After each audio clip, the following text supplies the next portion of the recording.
Bonjour à tous, alors on va faire une petite démonstration aujourd'hui assez sympathique. Nous allons parler de la caractérisation de la loi exponentielle.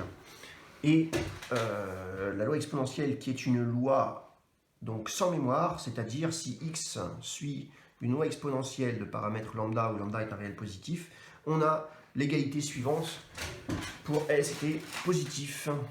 C'est la réciproque qui nous intéresse. C'est que si x satisfait à l'égalité E.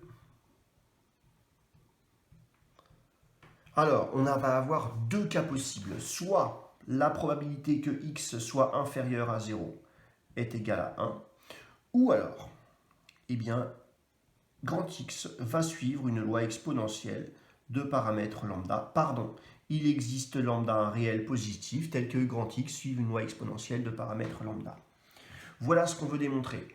Alors, bien sûr, je vais introduire soit, donc, Gx, une application qui va de R dans l'intervalle 0,1, ce qu'on appelle la fonction de survie, qui est définie donc, qui associe à chaque réel S, eh bien, la probabilité pour que x soit supérieur à S. D'accord? Donc, bien sûr, la probabilité que x soit inférieur à 0 égale à 1, eh bien, cela revient à dire que Gx de 0 est égal à 0. G est une application qui est décroissante, et bien sûr, donc, pour tout S dans R+, ceci a pour conséquence que Gx de S est égal à 0. Et si j'ai ce cas de figure-là, alors donc Gx de S plus T, quel que soit S et T, tous les deux positifs, eh bien, est égal à Gx de S fois Gx de T, bien sûr, hein, puisque ça c'est l'application nulle, donc elle vérifie ceci. Supposons que la probabilité que x inférieur à 0 ne soit pas égale à 1, qu'on ne soit pas dans ce cas de figure-là. C'est-à-dire que Gx de 0 ne soit pas égal à 0. Supposons, je veux montrer que l'application fonction g, ici, Gx, est à valeur dans 0,1.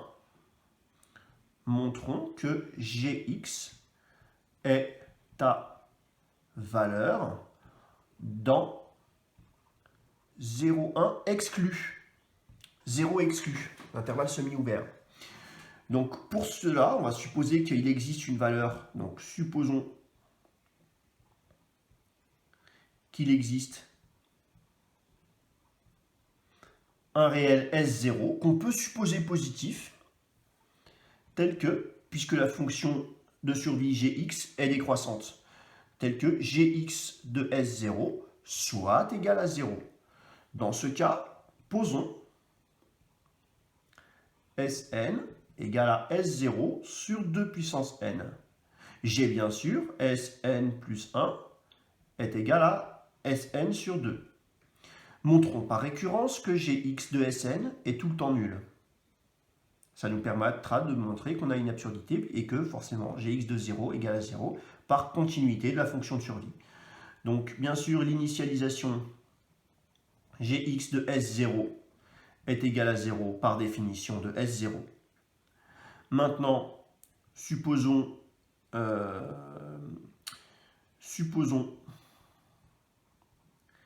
qu'il existe un entier vérifiant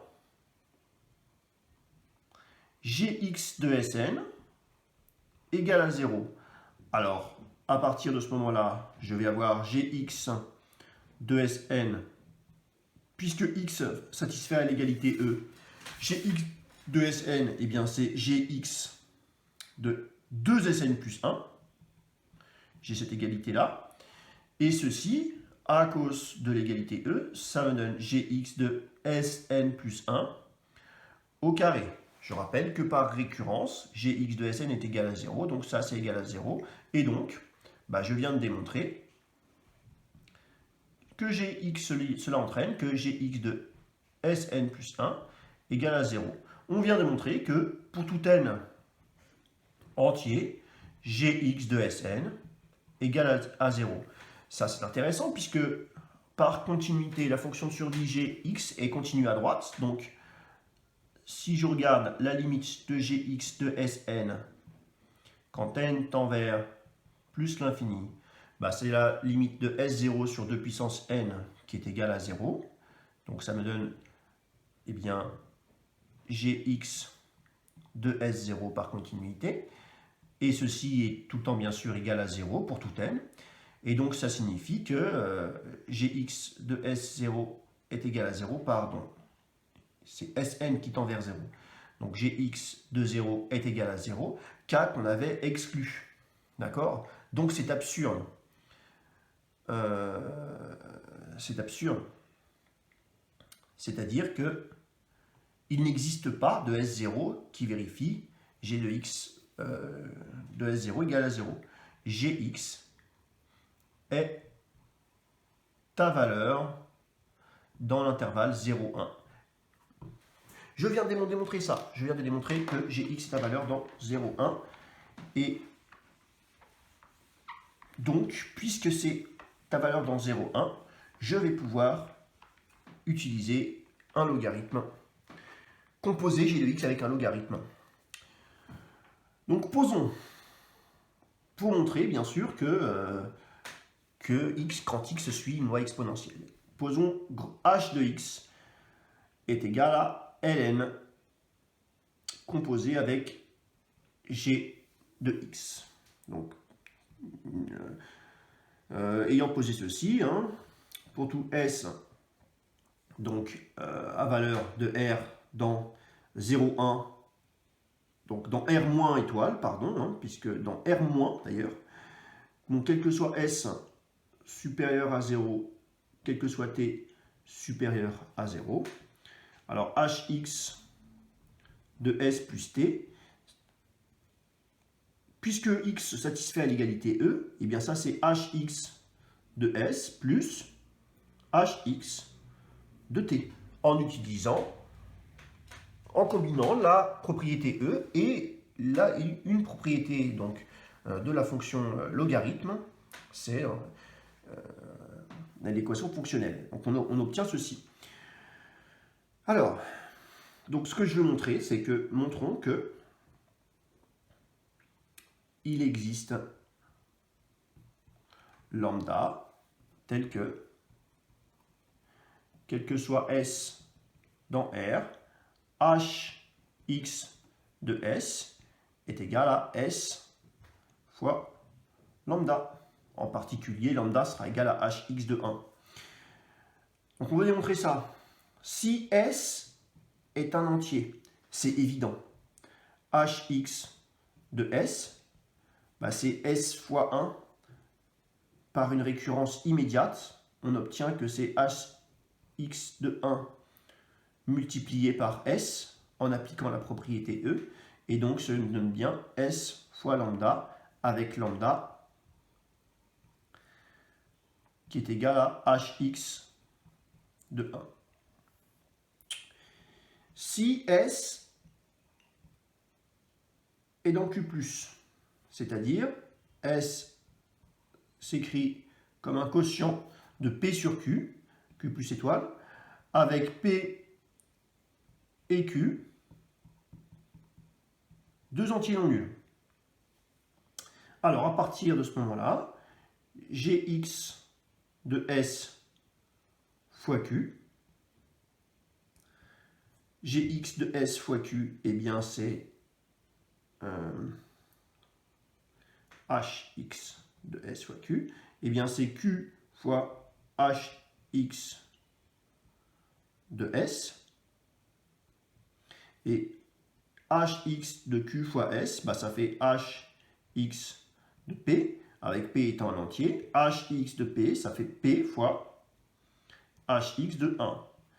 J'ai donc ici une égalité intéressante, puisque je n'ai plus qu'à ici écrire que, finalement, hx de S, eh bien, c'est égal à P sur Q, en divisant par Q ici, fois hx de 1. C'est-à-dire, hx de S, c'est S fois hx de 1. C'est terminé. Parce que maintenant, pour tout S appartenant à R plus étoile, quel que soit S dans R plus étoile, il existe une suite décroissante de rationnels Sn appartenant à Q+. Donc il existe une suite décroissante de rationnels vérifiant donc la limite de Sn quand n tend vers plus l'infini égale à S. Donc on va réutiliser bien sûr hx de Sn, puisque Sn sont des rationnels, ça sera Sn d'après ce qu'on vient de voir fois hx de 1. Et en passant à la limite de hx de Sn, puisqu'ici on a une composée de fonctions continues, eh bien ça va me donner hx de S, et ceci va être égal à S fois hx de 1. On a démontré que ceci était encore valable pour S, un réel non nul positif. Bon, et bien ici, une fois qu'on a montré ça, hx de S, c'est S fois hx de 1. Ce qu'on peut remarquer, donc hx de S, c'est quoi? C'est le logarithme de g de x de S. La limite de gx de S quand S tend vers plus l'infini, je rappelle que gx de S, c'est la probabilité pour que x soit supérieur strictement à S, et bien cette limite-là, elle est nulle. D'accord? La probabilité que x supérieur à S est nulle quand S tend vers plus l'infini. Donc, en composant la limite de hx de S quand S tend vers plus l'infini, ceci va me donner moins l'infini, puisque hx de S, on a dit que ça pouvait s'écrire comme étant égal à S multiplié par lambda. Eh bien, si la limite de hx de S quand S tend vers plus l'infini est égale à moins l'infini, c'est donc que lambda est négatif. Donc, on peut poser lambda égale à moins alpha. J'ai appelé ça lambda tout à l'heure, c'est alpha ici. Si je pose lambda égale à moins alpha, eh bien ici, je vais avoir hx de S est égal à moins lambda, où lambda est positif cette fois-ci, multiplié par S. Et ça, c'est terminé, puisque je n'ai plus qu'à écrire que hx de S, c'est ln de gx de S qui est égal à moins lambda S. Et donc, gx de S est égal à exponentielle de moins lambda S, ce qui signifie que la probabilité pour que x soit supérieur à S est égale à exponentielle de moins lambda S. Grand X suit une loi exponentielle de paramètre lambda. Il existe lambda positif qui vérifie ceci. C'est donc que, finalement, grand X suit une loi exponentielle de paramètre lambda avec lambda positif.